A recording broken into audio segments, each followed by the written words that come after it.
Welcome back, everybody. Here we are on Wednesday. I can hardly believe it because I don't know where the rest of this week has gone. It's just kind of flown by so far. Hopefully, you guys are doing a great job staying quarantined and not going completely crazy to this whole coronavirus situation. So today is actually my brother Scott's birthday. So Scott is the one that passed away in 2016 due to cancer, brain cancer, and I think in honor of him, it was kind of interesting that this week's topic is actually all about taking imperfect action.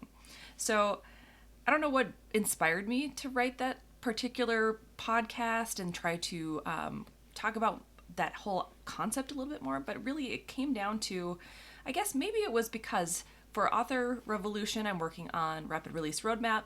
It is not quite finished, obviously, but at the same time, my mentor, Stephen Gordon, was like, you know what?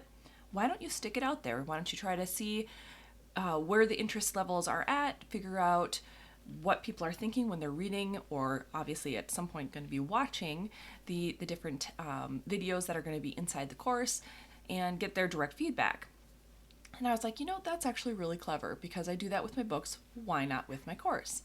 So maybe that's where it really did come from. But I know Scott, my brother, was always someone who was very much a seat of the pants kind of guy, and he loved just embracing any new challenge, anything really at all. He was a very, very happy person. And so, hey Scott, happy birthday to you. And today we are talking about imperfect action.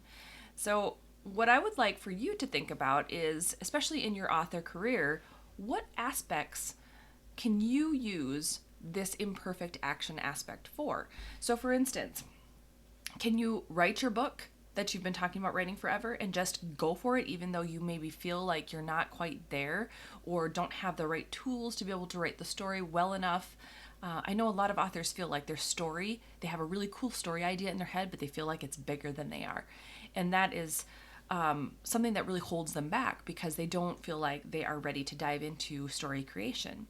Or maybe it is getting things published when you feel like you're not ready. Maybe you feel like, I want to go with the traditional side of things, but at the same time, querying takes so long, or I have been querying for a long time and nothing's happening. What do I do with this story that I've created rather than it sitting in a box under my bed? What do I do with it? So taking that imperfect action, so even if you're not quite sure what that next step looks like, or maybe you're not quite sure how it will end up manifesting for you, it's moving forward knowing that there's going to be mistakes, there's going to be lessons learned along the way, but at the same point, you're going to end up getting there eventually. Look at this Facebook Live broadcast. When I first started, it was just on my phone. It was pretty much wherever I chose to set up shop, I guess.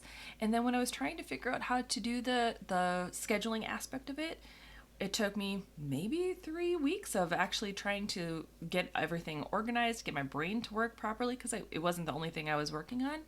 And then I realized that I needed another program. We got the program working. Now it's all fancy. Look at it. It's like, it's professional, but you would never have known it by looking at everything from the beginning, right?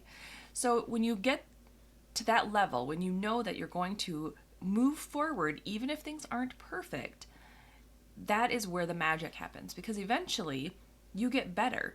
You get more competent, I guess I would say, at whatever it is that you're trying to do. And you can't, in a lot of ways, you can't actually progress forward unless you go ahead and do those things.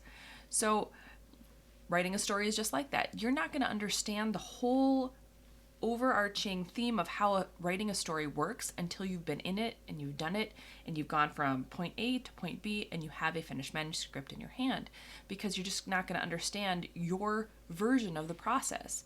And so it's so important to just dive in and allow yourself to be that beginner, at least for a little bit of time.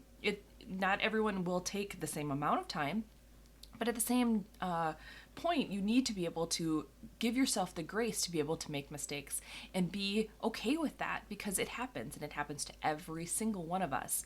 When Pandamus first went out, I had 2 editors look at it, 2 of them, and it still went out with mistakes. So that's something that just happens. It's part of the journey and something that you eventually get better at whether it's writing or finding those weird little glitches or knowing what you will kind of do in your writing, or even knowing the kinds of errors that Amazon could throw at you when you're trying to upload your manuscript. Think about all the different ways that you could take imperfect action with your writing and with your author career.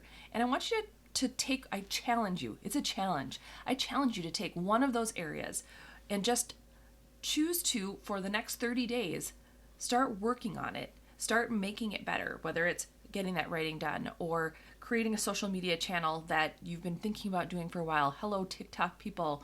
Or trying to figure out how to publish or how to do audiobooks. Whatever it looks like in your world, I want you to do one of those things where you promise that every single day you're going to spend a couple of minutes working on it. Just for 30 days. I want that challenge to be in your mind, and I want you to think about how you can go ahead and spend, even if it's just 15 minutes a day working on whatever it is.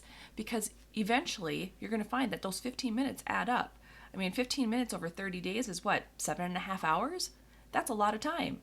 And that's 7.5 hours that you didn't have if you just chose not to do it at all. So I want you to think about what that area is, and when you have it figured out, I want you to leave a comment in the sections below. I want to know what you're planning on working on over the next 30 days, because we're all in this together.